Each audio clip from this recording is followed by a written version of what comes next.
বাংলাদেশ ফুটবলে কি তবে শুরু হতে যাচ্ছে এক নতুন যুগ? হামজা সমীরদের সামলাতে কি সত্যিই আসছেন European high profile coach Chris Coleman? বর্তমানে দেশের ফুটবল অঙ্গনে সবচেয়ে বড় আলোচনার নাম বাংলাদেশ জাতীয় দলের নতুন হেড কোচ।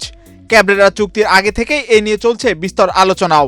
এদিকে বাফুফে থেকে জানানো হয়েছে ৩ শতাধিক আবেদন থেকে 10 জনের শর্টলিস্ট তৈরি করা হয়েছে।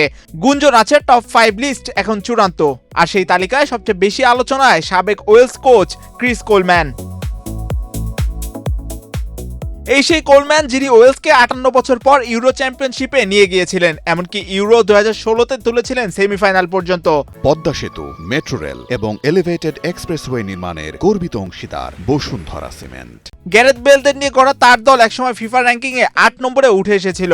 তবে বড় প্রশ্ন হচ্ছে, বাংলাদেশ কি পারবে এমন একজন কোচকে আনতে? কারণ কোলম্যানের মতো নতুন কোচের বেতন বাফুফের নির্ধারিত বাজেটের বাইরে, আর তাই সরকারের কাছেও আর্থিক সহায়তা চেয়েছে ফেডারেশন। ইতিমধ্যে যুব ক্রীড়া মন্ত্রণালয় থেকে গুরুত্বপূর্ণ বৈঠকও হয়েছে। ক্রীড়া মন্ত্রীও জানিয়েছেন ফেডারেশন থেকে সহায়তা প্রদানের।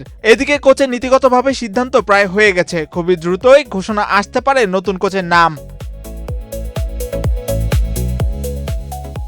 তবে সব আলোচনার মাঝেও একটি বিষয় পরিষ্কার, এখনো আনুষ্ঠানিকভাবে কোনো নাম ঘোষণা করা হয়নি। গুঞ্জন যতই থাকুক, বাফুফের বাছাই পর্বের কাজ এখনো পুরোপুরি শেষ হয়নি।